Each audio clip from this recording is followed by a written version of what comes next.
လူတွေမှာအချိန်တစ်ခုစောင်းရတယ်ဆိုအဲ့ဒါပြောတာတချို့ကြတော့အချိန်ကိုမသိတဲ့အခါကျတော့သူအကျိုးပေးခြင်းကိုမသိတဲ့အခါကျတချို့ကကောင်းတာလုပ်ရတာနဲ့မကောင်းတာတွေကြုံနေတဲ့အပေါ်မှာကိုယ့်ကိုစိတ်သက်ကြငါကောင်းတာတွေလုပ်ရတာနဲ့ကံတရားငါမျက်နှာသာမလိုက်ဘူးမကောင်းတာတွေပဲကြုံတချို့ကြတော့မကောင်းတာတွေလုပ်နေတဲ့အကျိုးပေးရကောင်းလိုက်တာသူတို့ကြတော့မဟုတ်တာလုပ်ပြီးတော့ကြီးပွားနေတယ်ဆိုရင်သူများမဟုတ်တာလုပ်ပြီးကြီးပွားတဲ့အပေါ်မှာတချို့ကကံတရားအပေါ်မှာတန်တရားဝင်ကိုလွတ်ရတာနဲ့ကိုကောင်းရတာနဲ့အကျိုးမပေးဘူးအမှန်ကတော့လေကံတရားက favor ပေးတာမဟုတ်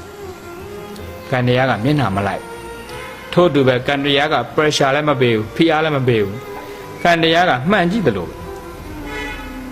မှန်နဲ့ပြုံးပြမှန်နဲ့ယောက်ကပြန်ပြုံးပြမှာပဲဟိုຢာတို့ရှိတဲ့လူပြုံးပြလဲဒီပုံပဲဂုံရှိတဲ့လူပြုံးပြလဲဒီပုံဘာမှမရှိတဲ့လူပြုံးပြလဲပဲဒီပုံပဲပုံမဲ့ပြလဲပဲဘသူမဲ့ပြမှန်နဲ့မှာဒါပဲပေါ့ကံတရားကလည်းထို့အတူပဲကောင်းတာလုပ်ရင်နော်တရောင်းစားလုပ်လဲပဲအချိန်တိုင်းသူခံစားရ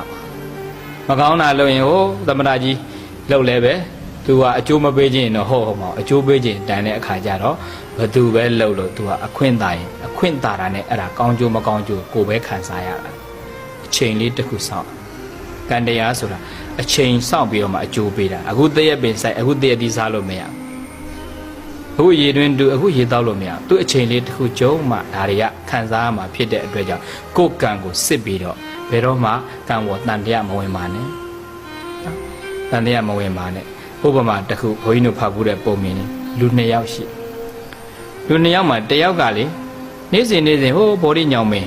ကိုသွားပြီးတော့တန်ရှင်းရေးလုပ်တယ်ညောင်မင်းကိုပူဇော်တယ်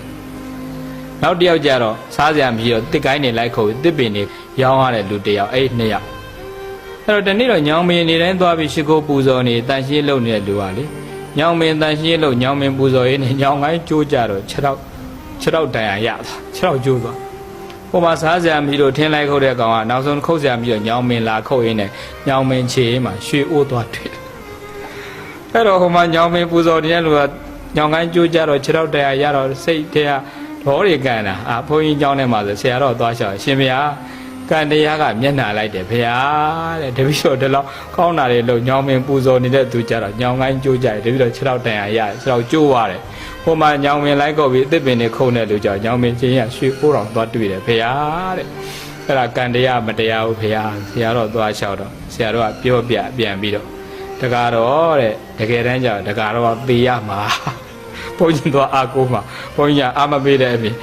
အာတက်စရာပြောလိုက်တကားပေရမှာဟိုကစိတ်တွေကြာရှင်းပြဘလို့ပြောလိုက်တာဒီလိုဒီလောက်ကောင်းတာရဲ့လုံနေတာဟုတ်တယ်အမှန်ကတကားကြီးကဒီကောင်းတာတွေလှုပ်လို့ဒီညောင်ကိုင်းကြိုးကြပြီးတရားပဲရတာတကယ်တမ်းကျတော့တကားကြီးကအတိတ်ကံသေရမှာဟုတ်အဲ့လိုတွေးတော့လဲမှန်သွားတာသူ့ရဲ့အတိတ်ကလုပ်ခဲ့တဲ့ကံအကျိုးပေးကဒီအချိန်မှာသေရမှာဒါပေမဲ့ပြစ္ဆုတ်ပံမှာလှုပ်ထားတဲ့ကုသိုလ်အရှိန်တွေကကာဗရာလှုပ်ပေးလိုက်တော့သေရမဲ့ကံကမသေးတော့ပဲနဲ့ထိခိုက်ဒဏ်ရာလောက်ပဲဖြစ်သွားတာ